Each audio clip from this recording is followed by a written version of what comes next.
Washington, an autumn summit between the U.S. President Donald Trump and Vladimir Putin would focus on national security, the White House said Friday, and Moscow signaled an openness to a second meeting between the two leaders. Yet criticism of Trump over his first session with his Russian counterpart continued to swirl. A White House official said the next Trump-Putin meeting would address national security concerns discussed in Helsinki, including Russian meddling. The official did not specify if that meant Russia's interference in U.S. elections.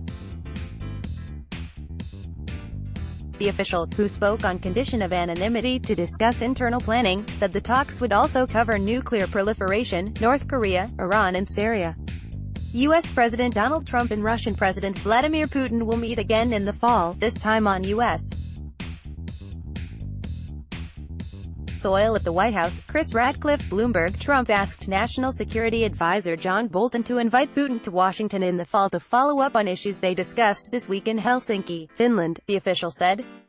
A White House meeting would be a dramatic extension of legitimacy to the Russian leader, who has long been isolated by the West for activities in Ukraine, Syria and beyond, and is believed to have interfered in the 2016 presidential election that sent Trump to the presidency. No Russian leader has visited the White House in nearly a decade. Trump tweeted Thursday that he looked forward to a second meeting with Putin and defended his performance at Monday's summit, in which the two leaders conferred on a range of issues including terrorism, Israeli security, nuclear proliferation and North Korea. Article continued below. There are many answers, some easy and some hard, to these problems, but they can all be solved. Trump tweeted. In Moscow, Anatoly Antonov, Russian ambassador to the U.S., said it is important to deal with the results of their first summit before jumping too fast into a new one. But he said, Russia was always open to such proposals. We are ready for discussions on this subject. Read more. Trump calls Obama a total patsy for Russia as he touts his efforts to build a relationship with Putin. Trump disagrees with Putin's interview offer. White House says White House invites Putin to Washington for fall meeting. News of Trump's invitation to Putin appeared to catch even the president's top intelligence official by surprise. Article continued below. Say that again. National Intelligence Director Dan Coats responded, when informed of the invitation during an appearance at the Aspen Security Forum in Colorado. Okay, he continued, pausing for a deep breath. That's going to be special. The announcement came as the White House sought to clean up days of confounding post-summit Trump statements on Russian interference in the 2016 election. Trump's public doubting of Russia's responsibility in a joint news conference with Putin on Monday provoked withering criticism from Republicans as well as Democrats, and forced the president to make a rare public admission of error. Then on Thursday, the White House said Trump disagrees with Putin's offer to allow U.S. questioning of 12 Russians who have been indicted for election interference in exchange for Russian interviews with the former U.S. ambassador to Russia and other Americans the Kremlin accuses of unspecified crimes. Trump initially had described the idea as an incredible offer. The White House backtrack came just before the Senate voted overwhelmingly against the proposal. It was Congress's first formal rebuke of Trump's actions from the summit and its aftermath. Asked about the Putin invitation, Alaska Republican Sen. Dan Sullivan said, I wouldn't do it, that's for damn sure. If the Russians want a better relationship, trips to the White House aren't going to help, he added. They should stop invading their neighbors. Mixed messages from Trump have increased worries in Congress that the White House is not taking seriously the threat that senior officials say Russia now poses to the upcoming 2018 midterm elections. Democrats in the House sought Thursday to extend a state grant program for election security but were blocked by Republicans.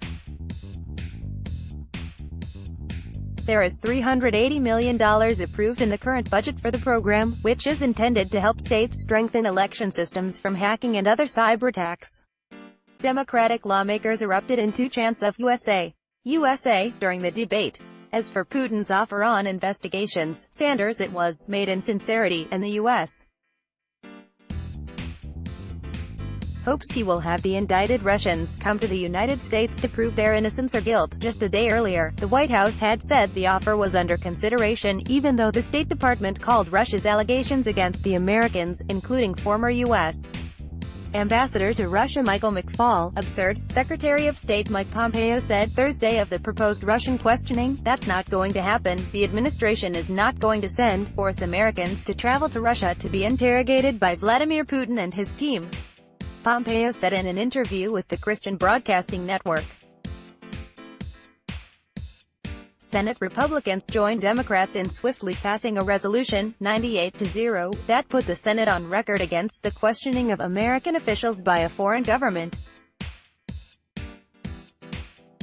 Republican Senate leader Mitch McConnell hastily arranged the vote as lawmakers unleashed an avalanche of resolutions and other proposed actions expressing alarm over Trump's meeting with Putin and the White House's shifting response. Coates said Thursday he wished the president hadn't undermined the conclusions of American intelligence agencies while standing next to Putin and felt it was his duty to correct the record. He restated the U.S. intelligence assessment about Russian meddling in Moscow's ongoing, pervasive efforts to undermine our democracy. While they had met privately on 3 occasions in 2017, Trump opened the door to a potential White House meeting with Putin earlier this year. The Kremlin had said in April that the president had invited the Russian leader to the White House when they spoke by telephone in March. At the time, White House officials worked to convince a skeptical president that the Nordic capital would serve as a more effective backdrop, and warned of a firestorm should a West Wing meeting go through. Still, Trump has expressed a preference for the White House setting for major meetings, including floating an invitation to Washington for North Korea's Kim Jong-un after their meeting in Singapore last month. Putin would be setting foot inside the building for the first time in more than a decade. He last visited the White House in 2005, when he met President George W. Bush, who welcomed the Russian leader in the East Room as "my friend." Former President Barack Obama welcomed then-Russian President Dmitry Medvedev to the White House in 2010, and took him on a burger run at a joint just outside the Capitol. Putin, in his first public comments about the summit, told Russian diplomats that U.S.-Russian relations are, in some ways, worse than during the Cold War, but that the meeting with Trump allowed a start on the path to positive change. Meanwhile, Homeland Security Secretary Kirstjen Nielsen said she still has not seen evidence that Moscow tried to help elect Trump. She said at the Aspen Forum that Russia is attempting to cause chaos on both sides.